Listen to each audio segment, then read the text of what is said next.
నమస్కారం నరేన్ కొడాలి గారు. నమస్తే సుబ్బారావు గారు, ఎలా ఉన్నారు? బాగున్నాను. చాలా అత్యద్భుతంగా పెరిగిన పెద్ద మదర్ ఆర్గనైజేషన్ కి మీరు ఈ రోజు ప్రెసిడెంట్ గా ఉన్నారు. తెలుగు టైమ్స్ కి ఇంత టైం ఇచ్చినందుకు థ్యాంక్ యూ సో మచ్. ఇప్పుడు మనం ఫార్మల్ ఇంటర్వ్యూ లాగా కాకుండా ఒక షూర్ అండి. చిన్న డిస్కషన్ లాగా చేద్దాము. ఇప్పుడు అబ్సల్యూట్లీ. తానా ప్రెసిడెంట్ గా మీరు నిజంగా చాలా శ్రమ పడ్డారు. ఆ శ్రమ అంతా కూడా ఇప్పుడు మన అనవసరం మాట్లాడుకోవటం. ఆ, మీరు శ్రమ పడ్డారు. ఫైనల్ గా మీరు ఆ, పదవి బాధ్యతలు స్వీకరించారు. ఇప్పుడు మీ ప్రియారిటీస్ ఏంటండి? ఖచ్చితంగా ఇప్పుడు సంస్థ మనము ఆ, మీరు గమనిస్తే కొంత గడ్డు కాలం నడుస్తుందండి.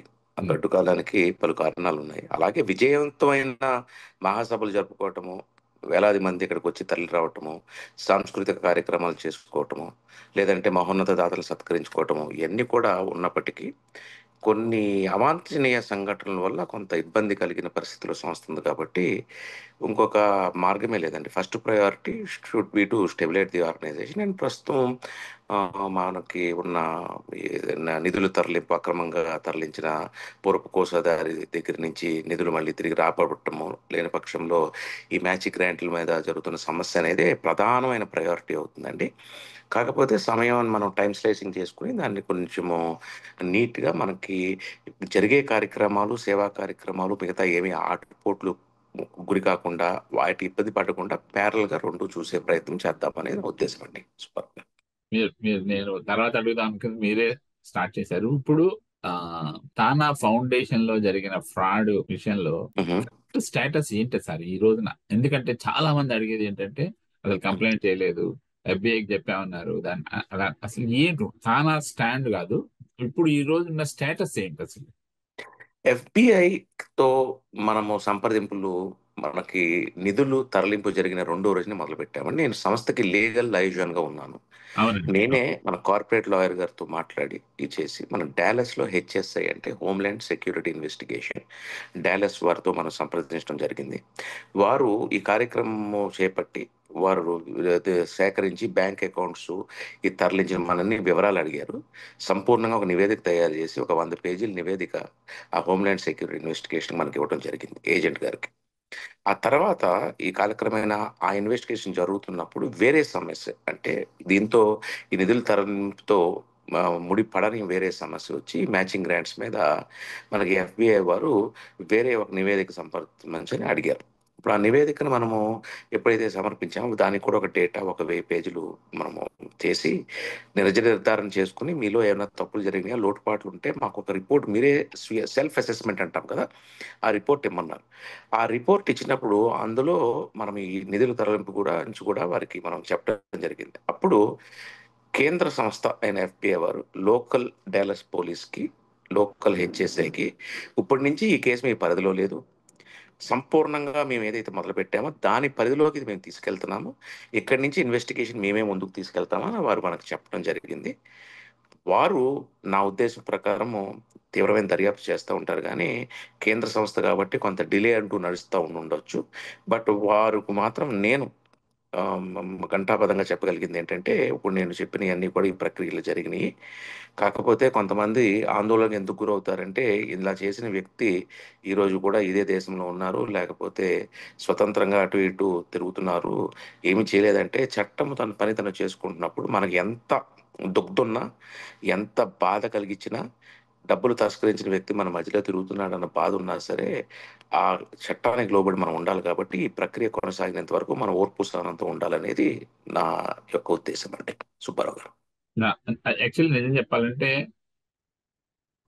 దాదాపు అంటే నేను చాలా మందిని కలుస్తూ ఉంటాను. నేను అలా కాకపోయినా కూడా అన్ని చోట్ల చెప్పేది ఆ, కొంచెం ఎక్కువ చెప్పేవాళ్ళు, తక్కువ చెప్పేవాళ్ళు, అస్మదీయులు తస్మదీయులు అందరినీ చేసినా కూడా ఒకటి ఏంటంటే ఇంత ఫ్రాడ్ చేసిన వ్యక్తి తిరుగుతూనే ఉన్నాడు, ఏం అవ్వలేదు అన్నది అనమాట. ఆ ఏం అవ్వలేదు అన్న పాయింట్ ని ఇప్పుడు ఈ రోజు మీరు చెప్పారు. ఇది అవునండి. ఇంకా కొంచెం వివరంగా ఆ, చెప్తే ప్రజల్లో ఉన్న ఆ మనిషి డెఫినెట్ గానండి. ఈ సమస్య ఎక్కడ వస్తుందంటే, మనకి ఎఫ్‌బిఐ ద్వారా వచ్చిన మ్యాచింగ్ గ్రాంట్స్ ఎంక్వైరీ గాని, లేకపోతే ఇటువంటి గాని, సంస్థలో రాజకీయాల ఉన్నాయా గాని, సంస్థాగతంగా కొన్ని ఇబ్బందులున్నాయి. ఏది పెట్టనంత ఇబ్బంది. సంస్థ మూలాలనే కుదిపేసిన సమస్య ఈ డబ్బులు తరలింపండి. ఎప్పుడైతే ఒక పూర్వ కోశాధికారి చాలా మంది ఆఫీసర్‌లాగా ఒక వెటరన్‌గా ఉండి, చాలా మంది చెక్స్ అండ్ బ్యాలెన్స్‌ని తప్పించుకొని, సమగ్రంగా లేకపోవటం వల్ల సంస్థాగతంగా ఉన్న లోపాలని వారు అడ్వాంటేజ్ తీసుకొని అడ్వాంటేజ్ తీసుకుంటాం. 3.6 మిలియన్ తరలించడం అనేది చెప్పాను కదా, సంస్థ యొక్క మూలాల్ని లేకపోతే దాని యొక్క ఉనికినే కుదిపేసిన సమస్య. మెంబర్షిప్‌లో చాలా మంది కూడా మిగతా వాటి మీద ఆందోళన చెందకపోయినా దీని మీద తీవ్రమైన ఆందోళన చెందుతూ ఉన్నారు. ఎందుకంటే ఇది ప్రజల సమస్య. డబ్బు కూడా ప్రజల నుంచి వచ్చిందే. నాన్ ప్రాఫిట్ ఆర్గనైజేషన్ అవ్వటం బట్టి దాన్ని సంస్థ దాన్ని పరిరక్షించలేకపోయింది అనేది నిర్వివాదాంశం. అయితే దానికి బదులుగా మనం వెంటనే కార్యాచరణలో దిగి, మనం రాబట్టే నిధులతో మనము ఒక సివిల్ లాసూట్ వేయటం జరిగింది. సివిల్ లాసూట్‌లో మనము వాది అయితే ప్రతివాది అయిన శ్రీకాంత్ పోలవరపు గారు, ఆయన లాయరు వచ్చి కన్ఫెస్డ్ జడ్జిమెంట్‌కి ఒప్పుకుంటామంటే, ఈ నిధులు మేమే తరలించాము. మా ఆస్తులు జప్తు చేశారు, తిరిగి కడతామని చెప్పే పరిస్థితిలో సివిల్ లాసూట్‌కి రెస్పాన్స్ ఇచ్చే పరిస్థితిలో వారు ఉన్నారని మన సందేశం. అది అది కార్యాచరణలో ఉన్న ప్రక్రియ, అది పూర్తయితే అవ్వలేదు. 2, ఇందులో 3.6 మిలియన్‌లో 650,000 అంటే 650,000 మనకి కొంతమంది మధ్యవర్తులు, శశికాంత్ వల్లేపల్లి గారు, లేకపోతే ఫౌండేషన్‌లో ఉన్న పూర్వం వారితో సహకరించి మనకి తిరిగి రాబట్టడం జరిగింది. నన్ను ఈ ఎలక్షన్ జరిగిన తర్వాత, నన్ను ప్రెసిడెంట్ అయిన తర్వాత మీరు అడిగిన ప్రశ్నే ప్రజల్లో ఆందోళన కలిగి, తానాలో ఏం జరగబోతుంది, పటిష్టంగా కార్యక్రమాలు జరుగుతాయని నన్ను అడిగిన వారికన్నా ఏదో ఒకటి చేసి ఆ తిరస్కరించబడిన డబ్బులు లేదా మళ్లించబడిన డబ్బులు తిరిగి తీసుకురండి. అదే మీ ప్రధాన కర్తవ్యం అంటే, అది నేను చాలా బాధ్యతాయుతంగా అది స్వీకరిస్తున్నాను. వన్ అవును. Of my primary agenda is to satisfy stability of the ఆర్గనైజేషన్‌లో మిగతా అన్ని సమస్యలు, ఒడిదొడుకులు అనేది నేను పట్టించుకోవట్లేదు.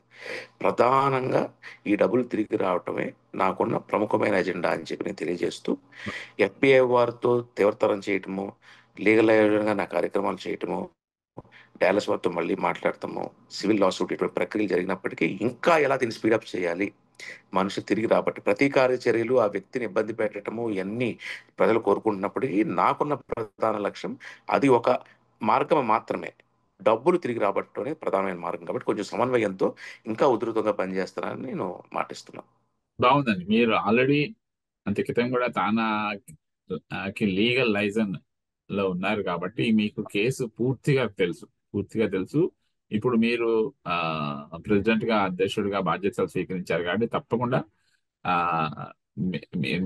ఇప్పుడు మీరు ఇచ్చిన స్టేట్మెంట్ ప్రజల్లో, ప్రజలంటే పెద్దవాడు మేబీ తానా మెంబర్లు అందరూ కూడా మంచి ఆ, ఒక భావం కలుగజేస్తుంది. Is giving a good feel. Okay, ఇప్పుడు నరేన్ గారు వచ్చి జాయిన్ అయ్యారు, ఆయన బాధ్యత స్వీకరించారు, ఇది నా ప్రధాన కర్తవ్యం అని చెప్పి ఆయన చెప్తున్నారు అనేది చాలా మంచి స్టేట్మెంట్ అండి. Thank you so much. Sure, absolutely, thank you so much. Absolutely. ఇప్పుడు దాన్ని పక్కన పెట్టేద్దాం. ఇప్పుడు అంటే ఆ, మనం పాజిటివ్ కంటే నెగిటివ్ గురించి మాట్లాడుకుంటాం. షూర్, ఎందుకంటే ఆ, అబ్సల్యూట్లీ. ఆ, ఇప్పుడు ఆ, ఇప్పుడు ఎన్నికలు జరిగాయి. ఇప్పుడు మొత్తం మీ కార్యవర్గ సభ్యులందరూ ఆఫీసు అందరు తీసుకున్నారు. Very good. ఇన్ఫాక్ట్ అది బాగా జరిగింది, చాలా బాగా చేశారు. ప్రత్యక్ష ఎన్నికలు కండక్ట్ చేసే పరిస్థితి లేనప్పుడు దాన్ని అలా వదిలేయకుండా ఆ, చాలా కష్టపడి పరోక్షంగానే ఎన్నికలు చేశారు. This is nothing wrong. అన్ని చోట్ల జరుగుతూనే ఉన్నది. వేరే నేషనల్ ఆర్గనైజేషన్స్ లో అసలు ప్రొసీజరే అది అని చెప్పి అందరికీ ఆ, నేను ఇండివిజువల్ గా లేదా నా పత్రిక ద్వారా నేను చెప్తూనే వస్తున్నాను. ఇప్పుడు మీరు దాని గురించి ఇప్పుడు ఏం జరగబోతోంది, ఏమిటంతా ఎలా ఉంటుంది అనుకుంటున్నారు? ఇప్పుడు they won't be any problems అని. లేదండి. నేను ఈసారి ఈ ఈ టర్మ్ అంటే నేను అధ్యక్షుడిగా వ్యవహరిస్తున్న ఈ కాలంలో నాకు అందరితో సత్సంబంధాలున్నాయి. ఎటువంటి రాజకీయ సంక్షోభం గాని, ఎటువంటి ఒక మైత్రి బంధంతో ముందుకెళ్ళే ఇదే ఉంటుంది గానీ, కార్యనిర్వాహక ఉపాధ్యక్షుడు శ్రీనివాసరావు గారు, ఉమ్, కోశాధికారి మన రాజా కస్కూర్తి గారు, ఉమ్, కార్యదర్శి సునీల్ పంత్రా గారితో నేను పూర్వం పనిచేస్తున్నాను. అలాగే కార్యవర్గంలో 53 మందితో నేను సుదీర్ఘకాలము 7, 8 ప్రెసిడెంట్లు నాతో దగ్గరగా పనిచేసిన అనుభవంతోనూ వీరందరితోనూ ఒక సహచర వాతావరణంలో ముందుకెళ్తానండి. అంటే మనకి ఎన్నికల సమయంలో కొంతమేర మనకి భావోద్వేగాలు ఉన్నప్పటికీ జనరల్‌గా సాధారణంగా మన నా యొక్క శైలి చూస్తే మీరు అందరితో పనిచేసే స్వభావమే కాబట్టి, దాంతో పాటు చాలా ధైర్యంగా నేను చెప్పగలిగేదంటే రాజకీయ సంక్షోభాలు, యుద్ధాలు లేకపోతే పార్టీలు, వ్యవస్థలు అలాంటివి అయితే ఉండే అవకాశం లేదండి ఈ టర్మ్‌లో. Very good, very good. 2 ఈ యొక్క కార్యాచరణ ఉన్న మన కార్యక్రమం కూడా మన కామన్ మినిమమ్ ఎజెండా పెట్టుకుంటాం. జనరల్లీ మనం చాలామంది ఔత్సాహంగా చాలా చేద్దాం అనుకుంటారు గానీ, ఐయామ్ ఎ మినిమలిస్ట్ అండి. మినిమలిస్ట్ అంటే రెండో, మూడో పనులు అనుకోవాలి. అనుకున్నది ఖచ్చితంగా చేసేయాలి. అది చేసే పని సంస్థ ఔన్నత్యాన్ని కాపాడే విధంగా ఉండాలని చెప్పి ఎక్కువ పనులు కాకుండా కామన్ మినిమమ్ ఎజెండా చేద్దామని. అలాగే ఈ సంక్షోభ కాలంలో మనము విభాగాలుగా ఉన్నప్పుడు ఒక వ్యక్తే అన్నీ చేయలేడండి. ప్రెసిడెంట్‌గా నేనున్నా, నాకొక వ్యక్తిత్వం ఉన్నా, ఆ వ్యక్తిత్వంలో లోపాలు ఉన్నా లేకపోయినా అన్నీ నేనే చేయాలనే బాధ నేనెప్పుడు పెట్టుకునే పరిస్థితిలో నా మనస్తత్వమో కాదు, అలాగ చేయను కూడా చేయలేము. ఎందుకంటే మనకి లీగల్‌గా కొన్ని సమస్యలున్నాయి. ఈ సంస్థ కార్యక్రమాలు దైనందిన కార్యక్రమాలు చేయవలసినవి ఉన్నాయి. ఉభయ Yeah. తెలుగు రాష్ట్రాల్లో చేయవలసిన సేవా కార్యక్రమాలున్నాయి. మన ఫౌండేషన్ అనే చారిటీ యూనిట్ ఉంది. లాంగ్ టర్మ్ ప్లానింగ్ చేయవలసిన బోర్డ్ ఉంది. లేకపోతే ఈ డెమోక్రసీని మనకి ఓటర్లు మనకేదైతే సమస్యలు కొన్నిసార్లు మనం మాట్లాడుకొని ఉంటామో 80,000 మంది సభ్యులున్న వారికి వారిని ఈ రోజున ప్రత్యేక అవసరాలతో మనం ఎలాగైతే సెలక్షన్ పెట్టుకున్నామో రేపొద్దున మళ్ళీ దాన్ని పునః పరిశీలించి మళ్ళీ ఆ ఓటు హక్కుని లేకపోతే ఆ ఓటర్ యొక్క వాయిస్‌ని మనం వినిపించే డెమోక్రటిక్ పద్ధతిలో మనం తీసుకెళ్ళే మార్గంకి ఎప్పుడైతే వీలుందో అప్పుడు వెనక్కి తీసుకొస్తామని చెప్పి ఆ బోర్డు చెప్పడం జరిగింది. Hmm. అలాగే ఇటువంటి స్పెక్ట్రమ్ ఆఫ్ యాక్టివిటీస్ ఉన్నప్పుడు మనము కొంచెము డెలిగేషన్‌తో ఉండి Hmm. కార్యవర్గ నిర్వాహకులు అందరికీ కూడా ఎవరికైతే ఈ పెరిగిన సభ్యులకి దృష్టిలో పెట్టుకొని మనము కార్యవర్గాన్ని సైజ్ కూడా పెంచడం జరిగింది. నలుగురు బాగుంది. Yeah. ఫౌండేషన్‌లోను, ఇద్దరు బోర్డ్‌లోను, 8 మంది ఈసీలోను మనం పెంచుకొని విభాగాలు కూడా ఒకరితో ఒకటి అంతర్లీనంగా పనిచేసినప్పటికీ నిర్దిష్టంగా సెపరేషన్స్ ఉన్నాయి. ఇప్పుడు హెల్త్ Yeah. అనేది ఒక విభాగం, ఎన్ఆర్ఐ స్టూడెంట్స్ అనేది ఒక విభాగం, బెనిఫిట్స్ అనేది ఒక విభాగం, మీకు కమ్యూనిటీ సర్వీస్ అనేది ఒక విభాగం, వుమెన్స్ కోఆర్డినేటర్ అనే విభాగంగా Hmm. అంతర్లీనంగా ఒక కార్యవర్గంగా పనిచేసినప్పటికీ ఎవరి వ్యక్తిగత గోల్స్ వాళ్ళకి పెట్టి నిర్ధారించి కొంచెం Right. కష్టపడి పనిచేసే కార్యవర్గంతోనే ముందుకెళ్తున్నాం. చాలా బాగుందండి. ఇప్పుడు మ్యాచింగ్ గ్రాంట్స్ లో చిన్న సైజు క్రైసిస్ ప్రాబ్లం వచ్చింది. అది పూర్తిగా ఆపేశారా అండి? అదే లేకపోతే ఆల్ మ్యాచింగ్ గ్రాంట్స్ కార్యక్రమం జరుగుతూనే ఉంటుంది కదా, దేర్ ఇస్ నో బ్యాన్. దే ఏవండి ఇక్కడ మాకు మ్యాచింగ్ అనేది ఒక ఫౌండేషన్ కార్యక్రమాలకి ఎప్పటినుంచో కొన్ని సంవత్సరాలుగా జరుగుతున్న వ్యవధి. మనము దాని మీద ప్రస్తుతము మనని ఒక నివేదిక సమర్పించమని గవర్నమెంట్ వారు అడిగారు కాబట్టి, ఇది పర్యవేక్షణలో ఉన్నంత కాలము మనము నిర్ధారణ జరిగి, మన స్థాన అనే సంస్థ సగౌరవంగా బయటపడే వ్యవధి వరకు బోర్డు అందరూ కలిసి ఒక మేధోమథనం చేసి ఈ వ్యవధి వరకు మనం ఈ సమస్య సరిగలేదాకా మనం మ్యాచింగ్ అనేది నిలిపివేద్దామని, ఆ ఓకే. మ్యాచింగ్ ప్రక్రియని నిలిపివేసి, ఈ ఇన్వెస్టిగేషన్‌కు అనుకూలంగా మళ్ళీ వారికి సహకరిద్దామని, సంపూర్ణ సహాయ సహకారాలు అందించి, వారికి కావాల్సిన డేటా అంతా ఇచ్చి, సమూలంగా ఈ సమస్య నుంచి బయటపడిన తర్వాత మళ్ళీ దాన్ని పునరాలోచన చేద్దామని చెప్పి, ప్రస్తుతం దాన్ని డార్మెంట్ స్టేజ్‌లో ఉండటం జరిగింది. మంచి మంచి మంచి బాగా చెప్పారండి. I'm very happy. The stand is very correct. Absolutely government నుంచి బ్యాన్ లేదు, కానీ ఇది మనం సెల్ఫ్ అసెస్మెంట్. సరే, వాళ్ళు డీటెయిల్స్ కరెక్ట్. అడిగారు, ఖచ్చి మనం ఖ ఇస్తున్నాం, ఇన్వెస్టిగేషన్ జరుగుతుంది కాబట్టి మనం కొన్నాళ్ళు దీన్ని అబేయన్స్ లో ఉంచుతాం అన్నది మంచి డెసిషన్ తీసుకున్నారు. కరెక్ట్. వెరీ గుడ్ అండి. ఇది వెరీ గుడ్. కేవలం ఇప్పుడు మేధో మథనంతో బోర్డు దూర ఆలోచనతో తీసుకున్న నిర్ణయం మాత్రమేనండి. yeah, గత ఆ, కొద్ది కాలంగా తానా కార్యక్రమాలు, అంటే మిగతా వారితో కంపేర్ చేయకుండా తానా చేస్తున్న కార్యక్రమాలు చాలా వరకు ఏంటంటే రెగ్యులర్ గా ఆన్లైన్ సిరీస్ ఏదో ఒకటి కౌన్సిలింగ్ లో స్టూడెంట్స్ కావచ్చు, లేకపోతే పెద్దవాళ్ళకి కూడా చేస్తున్నారు. ఇప్పుడు డౌన్ ద లైన్, ఇప్పుడు మీ కార్యక్రమాలు ఏంటి ఇప్పుడు? మీ అంటే మీ ప్రణాళికలో నెక్స్ట్ 12 మంత్స్, ట్వెల్వ్ డెఫినెట్‌గా. మంత్స్ అమెరికాలో ఏం చేయబోతున్నారు, ఆంధ్ర తెలంగాణలో ఏం చేయబోతున్నారు? మంచి మంచి ప్రశ్న అండి. దీంట్లో 2, 3 విధాలుగా దీన్ని సమాధానం ఇచ్చే ప్రయత్నం చేస్తాను. నేను చాలా ఈ మధ్య కాలంలో చాలా ప్రసంగాలను కూడా చెప్పాను. ఈరోజు తానాకు ఉన్న 80,000 మంది సభ్యుల్లో అత్యధికులు అంటే సుమారు 70-80% మంది యావరేజ్ వయసు 25-30 ఏళ్ళ లోపు ఉంటుందండి. పూర్వం నేను తానాలోకి అడుగుపెట్టినప్పుడు 3,000 మంది సభ్యులుంటే, అందులో కొంచెము జెరియాట్రిక్ క్రౌడ్ అంటే కొంతమంది రిటైర్ అయిన వారు, లేకపోతే సమాజ సేవకి రావటానికి వారి వృత్తిపరంగా రిటైర్మెంట్ తీసుకున్న తర్వాత గానీ, పిల్లలు చదువులు అయిపోయిన తర్వాత గానీ, వారి కొంత వ్యవధి ఉన్నప్పుడు ఈ సోషల్, కల్చరల్ అండ్ ఎడ్యుకేషనల్ యాక్టివిటీస్‌లో పాలుపంచుకునేవారు.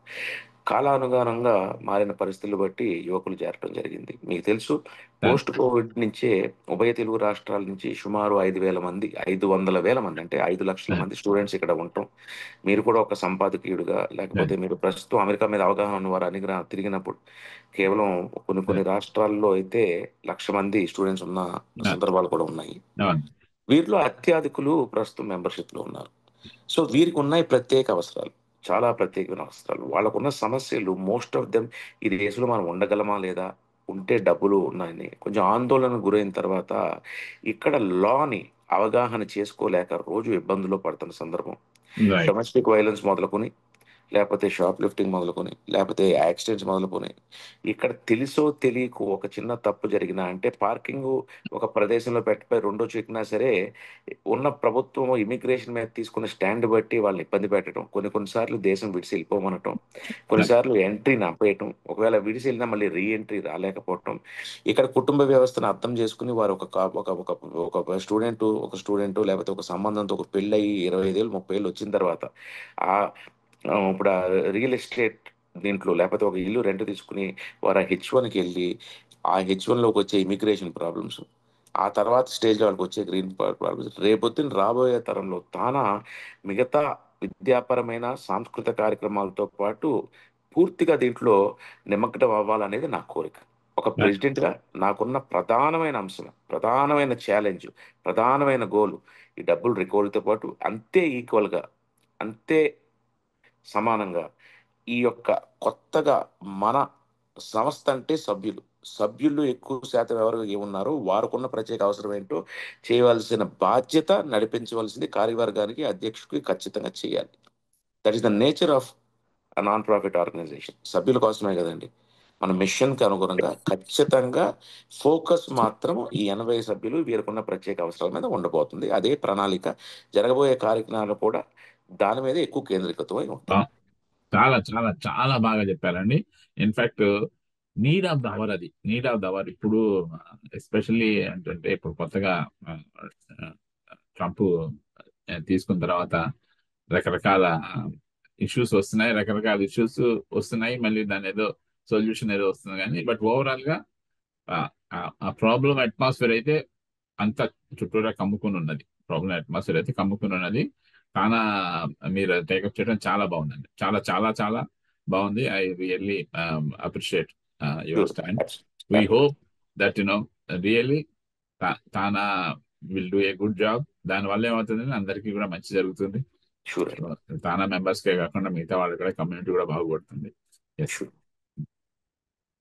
ఇప్పుడు అలాగే మన తెలుగు రాష్ట్రాల్లో ఇప్పుడు ఇమీడియట్ గా ఏదైనా చేసే కార్యక్రమాలు రెగ్యులర్ గా చేసే. ఆ! అంటే మీరు మంచి ప్రశ్న అండి. జనరల్లీ మన కార్యక్రమాలు దానికి ఆ ఫౌండేషన్ అనే విభాగాన్ని ఎక్కువగా మన సేవా కార్యక్రమాలు ఫౌండేషన్ అనేది ఎక్కువ ఇక్కడ అమెరికాలో కన్నా ఇండియాలో చేయటం అనేది మనకు అనాదిగా వస్తున్న ఆచారం అండి. అది కొన్ని కొన్ని మిలియన్స్ ఆఫ్ డాలర్స్ ఉమ్. ప్రతి సంవత్సరం ఇదే చేస్తుంది. ఆ కార్యవర్గం కూడా నలుగురితో పెంచడం జరిగింది. అంటే నలుగురు కొత్త సభ్యులున్నారు. వారికి ఉన్నదే సేవా తత్పరతతో కూడిన విభాగం. Charity is their primary responsibility. కాబట్టి ఉభయ తెలుగు రాష్ట్రాల్లో కూడా ప్రభుత్వాలతో దగ్గరగా పనిచేసి, ఉపద్రవాలు వచ్చినప్పుడు రియాక్షన్ చేయటం అనేది తానా ఎప్పుడు ముందుండి చేస్తుంది. ఎమర్జెన్సీ అంటే తానా లోకల్‌గా అమెరికాలో అయినా, ఇండియాలో వరదలొచ్చినా, లేకపోతే మనకి ప్రకృతి వైపరీత్యాలు వచ్చినప్పుడు తానానే ఉంటుంది. అలా కాకుండా కూడా ఈ కార్యక్రమాలు అవసరాలు మారినట్టు ఆంధ్ర రాష్ట్రంలోనూ, తెలంగాణ రాష్ట్రంలో కూడా కొన్ని అవసరాలు మారుంటాయి కాబట్టి, ఇప్పుడే మొదలైన కార్యవర్గం అతి త్వరలోనే అక్కడ ఉన్న ప్రత్యేక అవసరాలు బట్టి కార్యక్రమాలు రూపొందించుకుంటుంది. అది జరిగేదాకా రెగ్యులర్ కార్యక్రమాలు అస్సలు ఏమాత్రం అవాంతరం లేకుండా ముందుకు సాగే కార్యక్రమం ఉంటాం. వండర్ఫుల్ వండర్ఫుల్ అండి. ఇప్పుడు టీమ్ స్క్వేర్ అవన్నీ మామూలు యథాతథంగా నిరంతరం పనిచేస్తూ ఉంటాయి. టీమ్ కొంచెం స్క్వేర్ పని. అనేది అది ఒక మనకి ఏంటి ఒక మా సంస్థకి ప్రాణవాయువు లాంటిది. మా అంతే సంస్థకి అంతే. చాలా మంది రిలేట్ అయ్యి సంస్థ గౌరవం ఇనుమడింపు చేసిన కార్యక్రమం టీమ్ స్క్వేర్. టీమ్స్ ఆ ఇప్పుడు ఫ్లాగ్షిప్ కార్యక్రమం అనేది నిరంతరం నిరంతరం. నిరంతరం జరుగుతూనే ఉంటుంది. ఎన్నో మంది ఇప్పుడు ఎక్కడైతే పదుల్లో ఉన్న కార్యకర్తలు వందల్లోకి అయి త్వరలో వేలల్లోకి చేరబోతున్న ఒక కార్యకర్తల వ్యవస్థతో నడుపుతున్న అది ఇది ఏ ఊర్లో ఇప్పుడు 50 రాష్ట్రాల్లో ఎక్కడ ఏం జరిగినా మనము ముందంటూ ఉండి చేయగలుగుతున్నాము. దాన్ని మాత్రం చాలా జాగ్రత్తగా సరైన దిశానిర్దేశంతో ముందుకు ఎ- తీసుకెళ్ళే ఇదే ఉంది. ఎందుకంటే నాకు కూడా తెలుసండి. ఆ, యా, అమెరికాలో ఎక్కడ యాక్సిడెంట్ అయినా ఏదైనా ఇంకేదైనా ప్రమాదం జరిగినా కూడా వెంటనే గుర్తొచ్చే తానా. నేను పర్సనల్ గా మై ఓన్ కజిన్, నేను హైదరాబాద్ లో ఉన్నప్పుడు కోవిడ్ టైం కోవిడ్ టైంలో హైదరాబాద్ లో ఉన్నాను. నా రిలేటివ్ ఒక ఆయన అట్లాంటాలో హార్ట్ అటాక్ వచ్చి చనిపోయారు. సో ఇమ్మీడియట్ గా తానా వర్క్ చేసింది. అవును. మొత్తం అంతా యాక్టివిటీ అంతా అరేంజ్ చేసిందన్నమాట. సో అది ఆ కార్యక్రమం, సేవా కార్యక్రమం, దానికి అసలు తిరుగులేదండి. తానా చేస్తున్న గొప్ప పనులు అదొకటి. ఎవరైనా సరే బయట వాళ్ళు కూడా తానాకి దగ్గరికి రావడానికి కారణం ఏంటంటే ఆ సేవ. అంతే. అబ్సల్యూట్లీ మంచి ఆ సేవ బాగా. జరుగుతుంది. ఆ సేవ జరుగుతుంది. So thank you super. ఇప్పుడు సో ఫ్యూచర్ గురించి, దాని గురించి, గోల్డెన్ గోల్డెన్ జూబ్లీ సెలబ్రేషన్స్ గురించి అవన్నీ తర్వాత మాట్లాడుకుందాం. ఇప్పటి వరకు ఇవి చాలా బాగుందండి. చాలా సంతోషం. థ్యాంక్ యూ సో మచ్ అండి. Thank you Subbarao garu. Thank thank you for being long term supporter of TANA and thank you you. Again. Thank you అండి. రైట్. Thank you.